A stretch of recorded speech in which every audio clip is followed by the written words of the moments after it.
지난주 설교 말씀을 잠시 한번 정리해 보겠습니다. 저는 지금 계속해서 몇 주 동안에 바울이 에베소 교회 성도들을 위해 드렸던 세 가지 기도 내용을 살펴보고 있습니다. 지난주에는 세 번째 기도, 하나님의 모든 충만하신 것으로 너희에게 충만하게 하시기를 구하노라 라는 이 세 번째 기도에 대해서 말씀을 드렸어요. 이 기도에는 크게 두 가지 의미가 담겨 있다 말씀드렸습니다. 첫 번째는 하나님을 닮아 하나님의 완전하신 수준까지 완전하게 하옵소서라는 의미고, 두 번째 의미는 하나님의 임재 안으로 들어가게 하옵소서라는 의미라고 말씀을 드렸습니다. 이렇게 두 가지 의미로 생각하는 이유는 19절에 나오는 충만이라는 단어는 하나님의 완전하심 또는 하나님의 임재를 의미하는 표현이기 때문이다 말씀드렸어요. 그래서 지난주에는 이 두 가지 의미 중에서 첫 번째 의미, 에베소 교회 성도들이 하나님의 완전하신 수준까지 완전하게 해달라는 이 바울의 기도에 대해서 살펴보았고, 오늘은 두 번째 의미인 에베소 교회 성도들을 하나님의 임재 안으로 들어가게 해달라는 이 바울의 기도에 대해서 한번 생각해 보려고 합니다. 19절 말씀 보면 충만이라는 단어가 나옵니다. 충만. 헬라어로는 플레로마라는 단어인데요. 이 단어 앞에 우리말로는 정확히 번역이 안 된 전치사가 있습니다. 뭐뭐 안으로라는 의미를 지닌 에이스라는 전치사가 기록되어 있어요. 그런데 이 플레노마와 에이스라는 전치사가 함께 하나님과 관련돼서 사용될 때는 이것은 충만이 아니라 하나님의 임재 안으로 들어간다라는 뜻이 됩니다. 따라서 바울의 이 세 번째 기도의 두 가지 의미 중에 두 번째 의미는요, 에베소 교회 성도들이 하나님의 임재 안으로 들어가게 해달라는 바울의 기도라는 것입니다. 자, 그런데 여러분, 하나님의 임재 안으로 들어가게 해달라는 이 바울의 기도가 조금은 이상합니다. 왜냐하면 생각해 보세요. 하나님이 이 땅에서 안 계신 곳이 있습니까? 하나님은 이 땅에서 안 계신 곳이 없이 모든 곳에 편재하시는 분입니다. 그런데 바울의 기도는 하나님의 임재 안으로 들어가게 해달라 기도하는 것이에요. 이미 하나님이 여기 계신데 굳이 뭐하러 하나님이 임재 안으로 들어갑니까? 성경에서 이 하나님이 안 계신 곳이 없이 모든 곳에 계심을 가장 정확하게 말씀해 주는 성경 말씀이 있습니다. 시편 139편 7절에서 10절입니다. 좀 길지만 한번 여러분 보시기 바랍니다. 내가 주의 영을 떠나 어디로 가며 주의 앞에서 어디로 피하리이까? 내가 하늘에 올라갈지라도 거기 계시며 수월에 내 자리를 펼지라도 거기 계시나이다. 내가 새벽 날개를 치며 바다 끝에 가서 거주할지라도 거기서도 주의 손이 나를 인도하시며 주의 오른손이 나를 붙드시리이다 라고 말합니다. 한마디로 하나님은 안 계신 곳이 없을 정도로 모든 곳에 편재하신다 그 말입니다. 자, 그런데 바울이 지금 무엇이라고 기도합니까? 하나님의 임재 안으로 들어가게 하옵소서 기도합니다. 하나님은 임재하고 계신데 굳이 뭐하러 이런 기도를 하고 있는 것입니까? 그래서 에베소 교회 성도들이 하나님의 임재 안으로 들어가게 해달라는 이 바울의 기도의 진짜 의미는요, 에베소 교회 성도들이 어느 곳에 있든지 그곳에 계신 하나님의 임재를 인식하며 그곳에 계신 하나님과 함께 동행하게 해달라는 기도라는 것입니다. 하나님의 임재 안으로 들어가게 하옵소서. 이 기도는 결국 하나님과 동행하는 성도가 되게 하옵소서라는 기도의 내용입니다. 자, 바울의 이 기도, 하나님과 동행하게 해달라는 이 기도가 오늘 저와 여러분에게 어떤 믿음의 교훈을 주는 말씀일까요? 여러분들이 주님과 친밀하게 동행하는 장소가 어디입니까? 여러분들이 주님과 친밀하게 동행하는 그 시간은 또 어디입니까? 대부분의 성도들에게 주님을 친밀하게 동행하며 주님의 임재를 강력하게 인식하는 장소는 바로 교회이며 예배 시간일 겁니다. 그 어느 장소와 시간보다도 교회에서 예배드리는 이 시간만큼은 나와 함께 계신 주님의 임재를 강력하게 느끼며 주님과 동행하는 것 같습니다. 맞습니다. 교회 함께 모여 예배드릴 때, 찬양하며 기도할 때 하나님의 강력한 임재를 느끼며 마치 그 시간은 내가 주님과 친밀하게 동행하는 것처럼 느껴집니다. 자, 그렇다면 여러분의 가정에서는 어떻습니까? 지금 여러분들 모두가 다 가정에서 예배드리는데 그 가정에 여러분과 함께 계시는 우리 하나님의 임재를 여러분들은 느끼고 계십니까? 그리고 동시에 그곳에 계신 하나님과 여러분들은 동행하고 계십니까? 우리의 일터는 어떻습니까? 우리 일터에는 하나님이 임재하지 않습니까? 우리가 사람을 만나는 그곳에는 어떻습니까? 우리가 마트에서 장을 볼 때 그곳에서는 하나님께서 임재하지 않습니까? 우리가 호흡하며 걸어가는 그 모든 순간과 장소마다 하나님의 임재는 나와 함께 하시는데 과연 그 모든 순간마다 임재하신 그 주님과 우리는 동행하고 있는지요? 우리가 주님을 영접하면 주님은 그 순간부터 나와 함께 동행하신다고 알고 있습니다. 우린 이 사실을 너무나 잘 알고 있어요. 그런데 여러분, 잘 아는 것만큼 주님과 동행하는 삶을 살아가지는 못하는 것 같습니다. 그래서 주님과 동행한다는 것은 정말 어려운 일인 동시에 가장 중요한 일입니다. 자, 그래서 바울의 이 기도, 에베소 교회 성도들이 하나님의 임재 안으로 들어가서 하나님과 동행해달라는 이 바울의 기도는 바로 저와 여러분에게 가장 중요한 기도 제목이 되는 것입니다. 자, 코로나 이후 우리의 삶의 많은 부분이 지금 중단이 되었습니다. 우리의 일상도 많은 부분 중단이 되었어요. 우리의 예배 생활도 중단이 되었습니다. 기도회, 성경 공부, 봉사 등 다양한 신앙 활동들이 중단되었습니다. 그래서 많은 목회자들과 성도들은 중단된 신앙 활동 때문에 우리의 신앙이 약해지지 않을까 염려하며 걱정하고 있습니다. 그런데 여러분, 많은 것들이 중단된 이 상황이 우리에게 두려움을 주는 것은 분명하지만 동시에 이 상황은 우리 모두에게 새로운 깨달음과 새로운 기회도 준다는 것입니다. 분명히 코로나는 우리 삶을 위협하는 두려운 위기입니다. 그리고 한국 사회와 한국 교회가 코로나 앞에 멈춰 섰습니다. 많은 것들이 중단됐어요. 많은 것들이 중단돼 그 앞에 서가지고 우리 모두가 어떻게 해야 됩니까? 무작정 기다려야 됩니까? 아니죠. 막힌 그곳에 서서 막혔다면은 내가 이제 어떤 방향으로 나아갈 것인가를 고민해야 됩니다. 이전에 생각해보지 못했던 새로운 길과 새로운 방향을 우리가 모색하면서 생각해야 됩니다. 무엇보다 모든 것들이 막혀버린 지금 저와 여러분은 우리가 잊고 있었던 신앙의 본질이 무엇인가를 심각하게 고민해 보아야 됩니다. 자, 그동안 우리는 신앙생활을 이렇게 생각했어요. 예배당에 함께 모여 예비하며 교제하며 봉사하는 것, 이게 곧 주된 신앙생활이라고 생각했습니다. 물론 우리가 함께 모여서 예배드리는 것은 그 무엇보다도 소중하고 존귀합니다.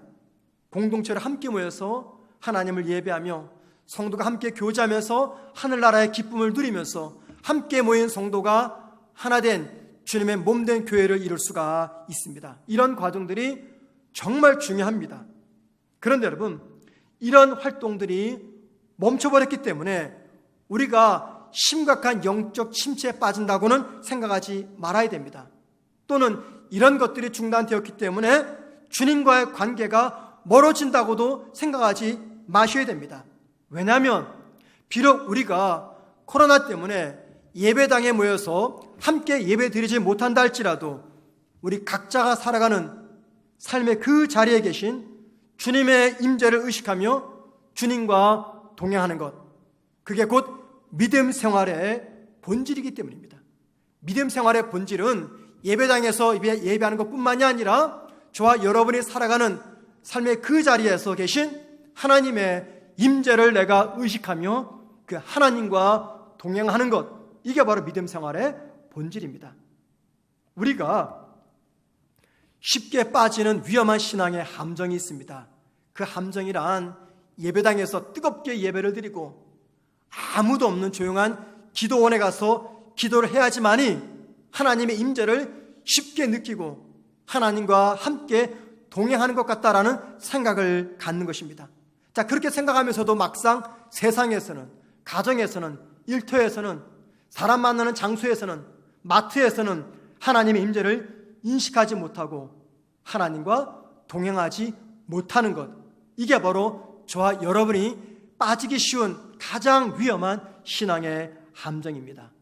왜 우리가 이런 신앙의 함정에 빠지는 것일까요? 그 이유는요, 우리의 눈에 비늘이 덮여 있어서 영안이 어두워졌기 때문입니다.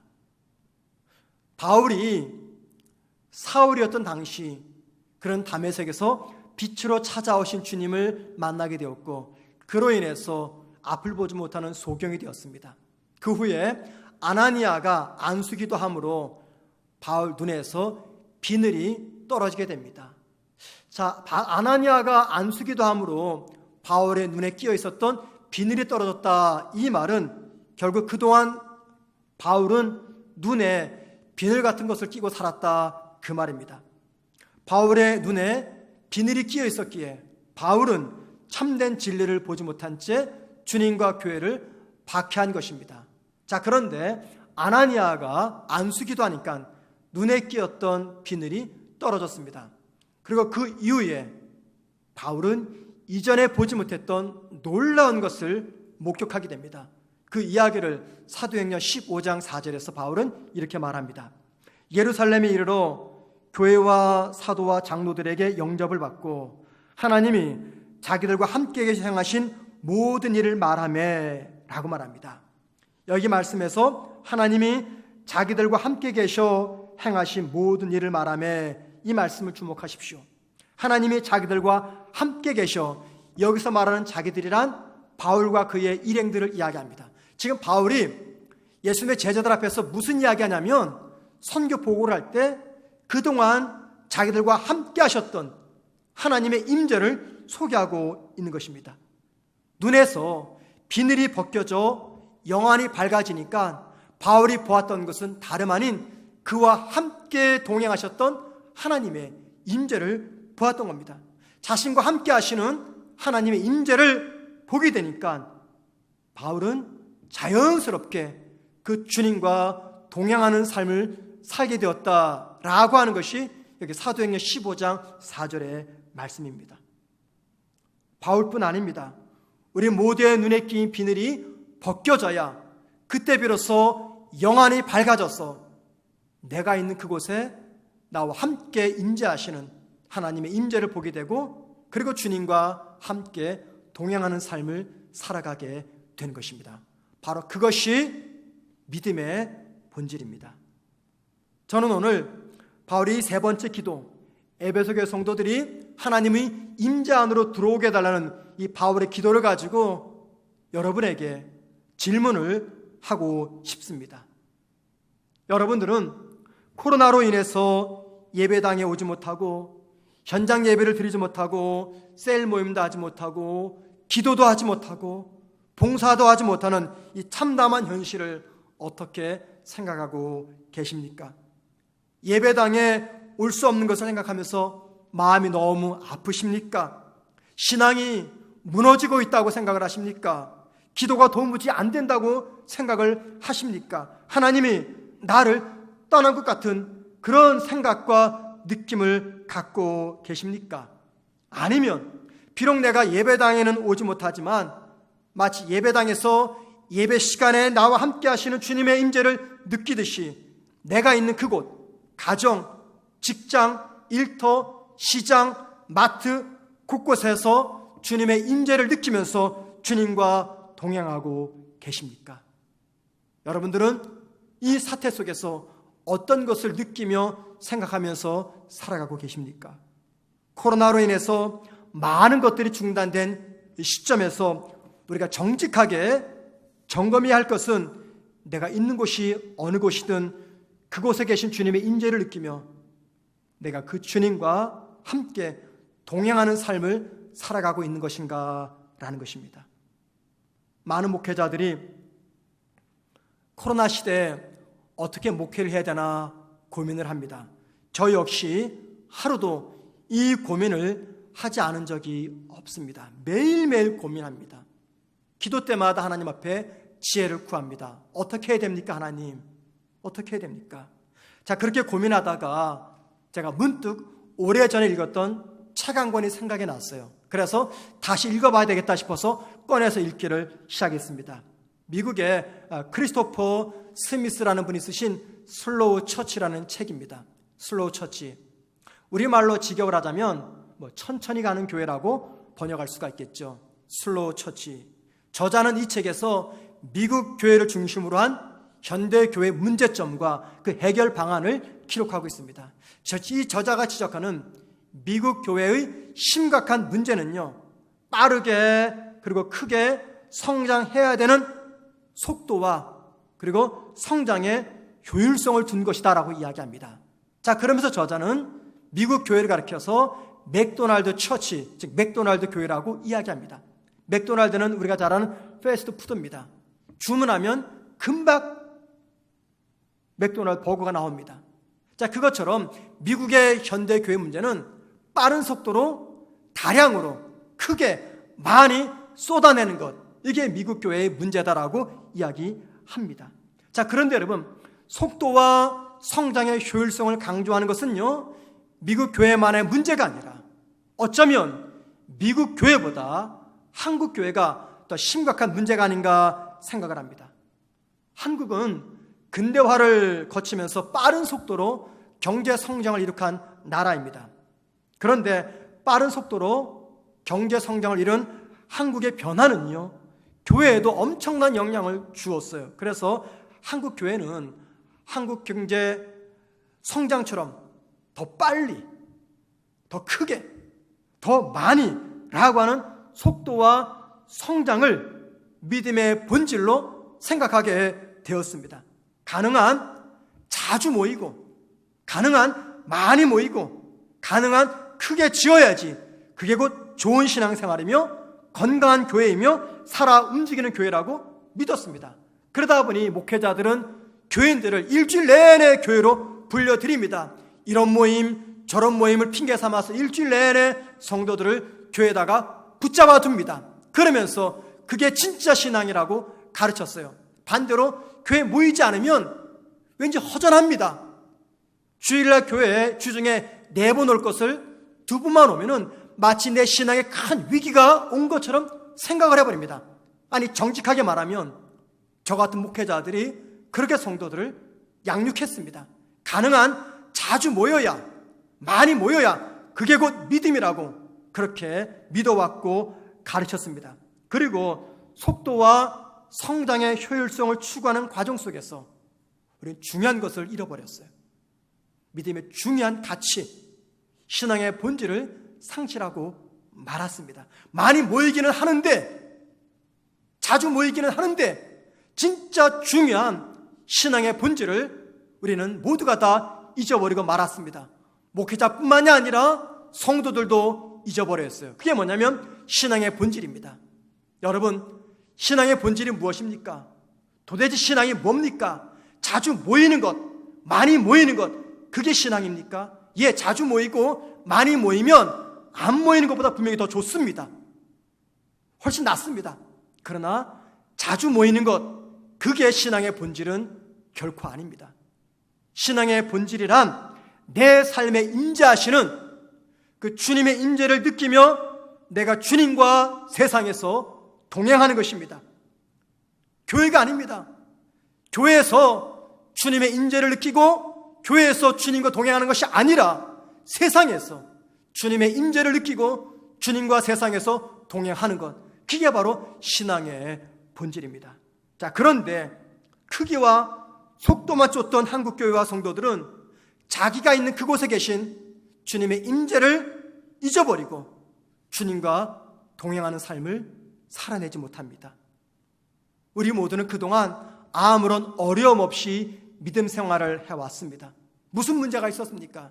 누가 내 교회 가는 것을 방해했습니까? 아무런 제약 없이, 어려움 없이 너무 편안하게 믿음 생활을 해왔습니다. 자, 그러던 우리 앞에 어떤 바위가 우리 앞을 딱 가로막습니까?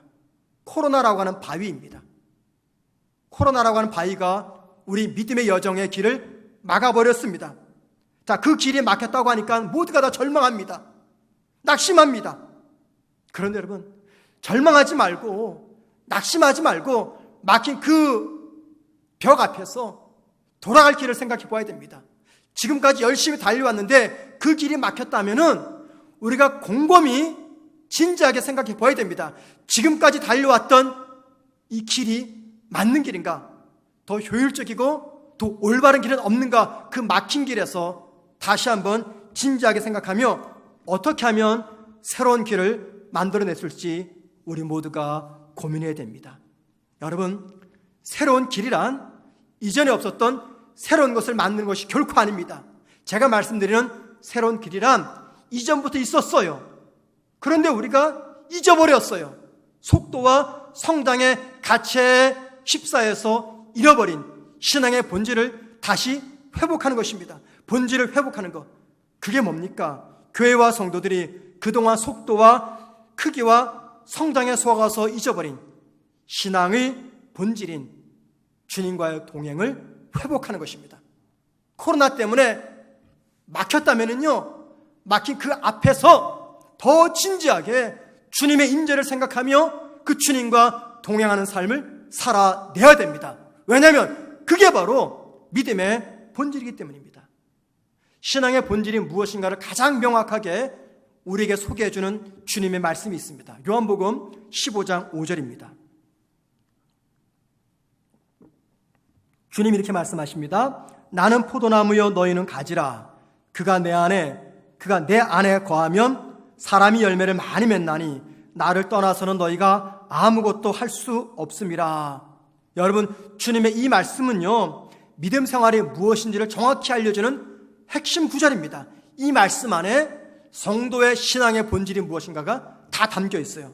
우리가 포도나무이신 주님께 붙은 가지가 되어서 주님이 내 안에, 내가 주님 안에 거한다는 것은요, 믿음의 본질인 주님과의 동행을 이야기합니다. 주님과의 동행이 이루어지기 위해서는 우리에게는요, 반드시 확인할 것이 있습니다. 그것은 과연 주님이 내 삶의 목적이 되시는가라는 겁니다. 주님이 내 삶의 목적이 되지 않으면 주님과 동행하는 것은 결코 쉽지 않습니다. 여러분, 목사에게 목회 위기는 언제일까요? 목사에게 목회 위기가 찾아왔다 언제일까요? 목사에게 목회 위기는요, 목회가 삶의 목적이 될 때입니다. 이게 목사에게 가장 심각한 위기입니다. 목회가 삶의 위기가 되는 순간 목회에는 위기가 찾아옵니다. 자, 생각해 보세요. 목사에게 목회가 삶의 목적이 되면요, 목회는 주님과 관계없이 목회자의 열심을 가지고 수당 방법 가리지 않고 잘 해내야 되는 일이 되고 맙니다. 그러나 목사의 삶의 목적이 목회가 아니라 주님이 되면은요, 목회는 속도와 성장과 관계없이 주님과 함께 동행하는 것이 됩니다. 목사가 주님과 동행하지 않으면 목회는 목회가 아니라 일이 되고 맙니다. 그러나 목사가 주님과 동행하는 것이 삶의 최고 목적이 되면은요, 목회는 단순한 일이 아닌 사명이 됩니다. 그때는요, 목회를 위해서 목회자의 목숨마저도 내놓을 수가 있는 것입니다. 성도도 마찬가지입니다. 여러분, 여러분에게 가장 무서운 순간이 언제인지 아십니까? 여러분에게 가장 심각한 위기가 찾아올 때가 언제인지 아십니까? 제가 좀 과하지만 말씀드려보겠습니다. 성도에게 가장 무서운 순간은요, 성도에게 가장 위험한 삶의 위기의 순간은요, 돈, 자식, 출세, 성공, 건강, 행복 이런 것들이 삶의 목적이 될 때입니다. 그것이 목적이 되면요, 어떤 일이 벌어집니까? 그 목적을 성취하기 위해서 우리는 수단 방법 가리지 않고 무엇이든지 합니다. 심지어는 이것들이 내 삶의 목적이 되면요, 그 목적을 이루기 위해서 주님마저도 버리게 됩니다. 그러나 삶의 목적이 주님이 되면 무엇을 하든지 제일 먼저 주님의 임재를 떠올립니다. 그리고는 그 주님과 동행하는 삶을 살아갑니다. 우리가 주님과 동행하지 못하면서 아무리 크고 웅장한 예배당에서 탁월한 설교를 들으면 그게 무슨 의미가 있겠습니까? 우리가 주님과 동행하지 않으면서 내 신앙 경륜이 오래되고 중요한 직분과 책임을 맡는 것이 그게 무슨 의미입니까? 우리가 주님과 동행하지 못하면서 매주일 빠지지 않고 예배드리고 하루도 빠지지 않고 새벽 예배 참석하는 것, 이게 무슨 의미입니까? 일상에서 주님과 동행하지 않으면, 일상에서 주님과 동행하지 않으면 이 모든 믿음의 열심들이 도대체 무슨 의미가 있는 것입니까? 물론 좋은 설교를 듣고 건강한 교회를 찾아서 그 교회 구성원이 되는 거 정말 중요합니다. 빠지지 않고 열심히 예배 참석하는 거 정말 중요합니다. 제가 그것을 부정하는 것이 결코 아니에요. 그런데 그것들보다 탁월한 설교를 듣고 그 웅장한 예배당에 참석해서 그 교회 구성원이 되는 것보다 더 중요한 것은요, 내가 어느 곳에 있든지 그곳에 계신 주님의 임재를 느끼면서 주님과 동행하는 것입니다. 주님과 동행한다는 것은 나의 눈이 주님의 눈이 되는 것이에요. 나의 입이 주님의 입이 되는 것이고, 나의 귀가 주님의 귀가 되는 것이고, 나의 손과 발이 주님의 손과 발이 되는 것입니다. 주님과 동행한다는 것은요, 주님의 입이 나의 입이 되는 것이고, 주님의 귀가 내 귀가 되는 것이고, 주님의 눈이 내 눈이 되는 것이고, 주님의 손과 발이 나의 손과 발이 되어서 말하고 듣고 보며 행동하는 것입니다. 오래전에 그리스 철학자 중에 에피큐로스라는 사람이 있어요. 이분은 예수님이 태어나시기 전 350년 전 그리스에서 활동했던 유명한 철학자였습니다. 이 철학자의 핵심은 한마디로 인간의 삶의 참된 의미는 쾌락에 있다. 쾌락 지향주의예요. 그래서 이 사람을 가리켜서 쾌락주의 철학의 시조다라고 이야기합니다. 에피큐로스. 이 에피큐로스는요, 신에 대해서 늘 부정적으로 이야기했어요. 그러면서 그는 이렇게 말했다고 합니다. 신들은 하늘의 일을 처리하도록 하고 우리 인간들이 세상을 주관하도록 하자. 이 사람이 살았던 당시 그리스 사회는요, 신들의 나라였습니다. 제우스 신부터 비롯해가지고 온갖 신들이 인간의 삶에 개입이 되었어요. 그런데 이 에피큐로스가 말하기를 신들은 그냥 하늘의 일만 처리하도록 하고 이 땅의 일은 우리가 알아서 주관하도록 하자라고 이야기했어요. 그는 하늘과 땅을 철저하게 분리시켜 놓았어요. 하늘은 신의 영역, 땅은 인간의 영역, 이렇게 분리시켜 놓았어요. 자, 그런데 여러분, 오늘날 많은 그리스도인들이 이 에피큐로스의 후예들처럼 살아가고 있습니다. 하나님은 하늘에만 계시고 땅에는 나만 있다고 생각을 합니다. 그래서 하나님은 하늘에서 하나님의 일을 보시다가 내가 필요할 때 기도하면 그때만 잠시 이 땅에 내려오셔서 나를 도와주시고는 다시 하늘로 올라가신 분이라고 생각을 합니다. 자, 그래서 영국의 유명한 신학자 톰 라이트는 하나님을 하늘에 올려놓고 하나님과 동행하지 않는 이 땅의 그리스도인들을 가리켜서 하나님을 위층으로 쫓아낸 사람들이라고 평가합니다. 하나님을 위층으로 쫓아낸 그리스도인, 이게 바로 현대 그리스도인입니다. 바른 믿음은 결코 하늘과 땅을 분리시키지 않습니다. 하늘은 하나님의 영역이고 땅은 사람의 영역이라고 구분짓지 말아야 됩니다. 이 말은요, 주님은 주님대로 하늘에 살고 나는 나대로 땅에서 사는 삶이 되어서는 안 된다, 그 말씀을 드리고 있는 것입니다. 미술에 아주 재능이 있는 아이가 있었습니다. 그 아이는 아버지가 시켜서 매일매일 하루도 빠지지 않고 비둘기 발을 스케치했습니다. 1년 내내 공원과 부둣가를 찾아다니면서 비둘기 발을 보면서 비둘기 발을 스케치했어요. 1년 동안 수많은 비둘기 발을 스케치했습니다.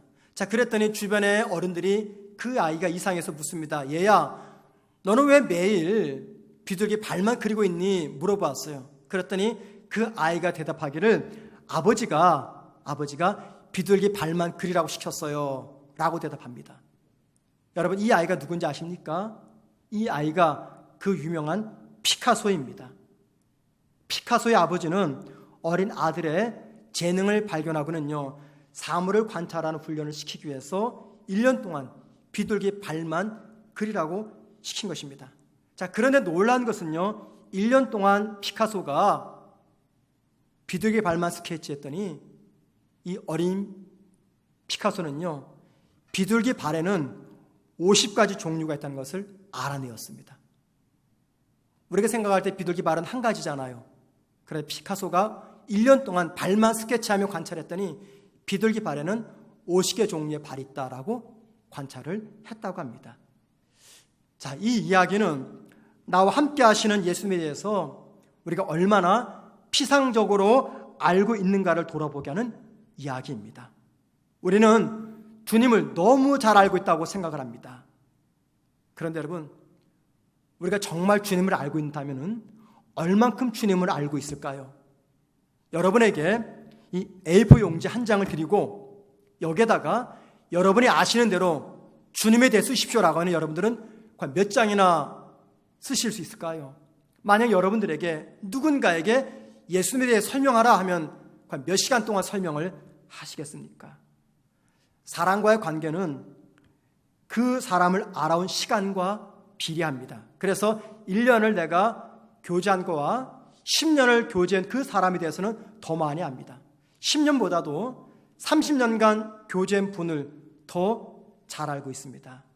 자, 그렇다면 우리가 주님을 알고 믿어온 시간만큼 우리는 주님을 잘 알고 있습니까? 여러분, 주님을 몇 년 믿으셨습니까? 1년, 10년, 20년, 30년, 40년, 아니 어쩌면 평생토록 주님을 믿어왔을 겁니다. 그 알아온 시간만큼 여러분들은 우리 주님을 잘 알고 계십니까? 주님과 친밀한 교제가 없으면 주님을 절대로 아는 것이 아닙니다. 수십 년간 믿음 생활하고 있지만 주님과 동행하지 않으면 주님을 그분은 모르는 겁니다. 단 한 주도 빠지지 않고 주일 예배 드리고 단 하루도 빠지지 않고 새벽 예배 참석하고 몸이 부서지도록 봉사해도 평소에 주님과 동행하지 않으면 그분은 주님을 바로 믿는 것이 아닙니다. 우리 모두가 주님과 동행을 할 때 그때 비로소 주님을 올바로 알게 됩니다. 제가 조금 전에 언급했던 영국의 신학자 톰 라이트, 이분은 지금 나이 72살입니다. 영국의 옥스퍼드 대학교 신학과 교수인데 생존하는, 어쩌면 21세기 생존하는 신학자 중에서 가장 탁월한 신학자고 가장 탁월한 기독교 작가입니다. 어느 날 어떤 사람이 이 톰 라이트 교수에게 이렇게 물어보았어요. 당신이 이 세상을 떠나기 전 당신과 이별하는 자녀들에게 마지막으로 어떤 말을 해주고 싶습니까? 그러니까 결국 어떤 말로 유언하게 되냐 그 말이죠. 그랬더니 톰 라이트 교수는 이렇게 대답합니다. 예수님을 보아라. 예수님을 보아라. 이게 자녀들이 남길 마지막 말이라고 이야기합니다. 예수님을 보아라. 자, 그러면서 톰 라이트는 이렇게 덧붙입니다. 만약 하나님이 누구인지 알고 싶다면 예수님을 보아라. 만약 인간됨의 의미를 알고 싶다면 예수님을 보아라. 만약 인생의 의미를 알고 싶다면 예수님을 보아라. 만약 사랑의 의미가 무엇인지 알고 싶다면 예수님을 보아라. 그리고 그분을 계속해서 보아라. 이게 자녀들이 남길 마지막 말이라고 이야기합니다. 여러분, 주님을 바라본다는 말, 주님을 생각하는 것 이상의 의미로서 주님과 매 순간 동행하는 것을 의미합니다. 저와 여러분이 주님을 바라보며 주님과 동행할 때 내 삶에 어떤 변화가 나타날까요? 어떤 변화가 나타날까요? 주님께서 혼란스러웠던 내 삶의 모든 것들을 새롭게 시작하시고 새롭게 재배치하십니다. 마치 석공이 멋지고 웅장하고 아름다운 예배당을 짓듯이 주님은 주님과 매일매일 동행하는 우리의 행동 하나하나를 가지고 하나님의 아름답고 위대한 계획을 이뤄나가십니다. 내가 하는 것이 아니라 나와 함께 동행하시는 주님이 그렇게 내 인생을 아름답고 웅장한 하나님의 성전으로 만들어 가십니다. 사랑하는 성도 여러분, 혹시 지금 내 삶에 위기가 찾아와서 모든 것들이 혼란스럽습니까? 삶의 질서가 무너져서 무엇이 중요한지 무엇을 해야 될지 갈팡질팡하고 계십니까? 인생의 계획과 목적이 무너졌습니까? 삶에서 도무지 희망을 찾을 수가 없습니까? 왜 사는지, 삶의 의미가 무엇인지 알지 못합니까? 자, 그렇다면 여러분, 주님의 임재 안으로 들어가십시오. 주님의 임재 안으로 들어가서 주님을 바라보십시오. 주님을 바라보시고 주님과 동행하십시오. 주님과의 친밀한 동행은요, 내 삶을 새롭게 바라보도록 만들어줍니다. 주님과의 친밀한 동행은요, 내 삶을 새롭게 시작하게 합니다. 주님과의 친밀한 동행은 혼란스러웠던 내 삶을 새롭게 배치하는 은혜를 베풀어 줍니다. 저와 여러분이 주님과 동행하지 않으면 기복주의 신앙인이 되고 맙니다. 기복주의 신앙이 무엇입니까? 내가 필요할 때만 하늘에 계신 하나님을 부른 뒤 내가 필요한 것을 구하는 신앙입니다. 그리고 하나님이 필요 없을 때에는요, 하나님을 잊고 살아가는 신앙입니다. 우리 눈에 비늘이 끼어서 영안이 어두워지게 되면 주님의 임재를 보지 못하고 주님과 동행하지 못합니다. 자, 그렇게 되면 우리의 신앙과 삶은 괴리되는 기복주의 신앙이 될 것입니다. 하나님을 하늘에 가둬놓고 이 땅에서 나 혼자만 살아가게 됩니다. 여러분, 신앙이란 무엇입니까? 신앙이란 하나님을 하늘에 가두고 나 혼자만 이 땅에서 살아가는 것이 아닙니다. 신앙이란 하나님과 내가 함께 이 땅을 살아가는 것입니다. 신앙이란 매 순간 하나님과 동행하는 것입니다. 우리 코로나 이전에 정말 열심히 신앙생활해 왔습니다. 예배당을 내 집보다 더 소중하게 생각했어요. 주의 일이라면 발벗고 나섰습니다. 예배 시간 한 번도 빠지지 않고 몸이 아파도 예배당에 와서 하나님을 예배했고 많은 봉사를 했습니다. 우리 주님이 코로나 이후를 살아가는 저와 여러분에게 이렇게 말씀하실 겁니다. 그동안 정말 수고 많았다. 너무너무 수고 많았다. 그동안 배웠고 익혔고 들었던 나의 말, 하나님을 예배했던 그때 봤던 그 모든 은혜들, 이제는 그 모든 것들을 꺼내서 나의 임재를 인식하며 나와 동행하자꾸나 라고 주님께서 말씀하실 겁니다.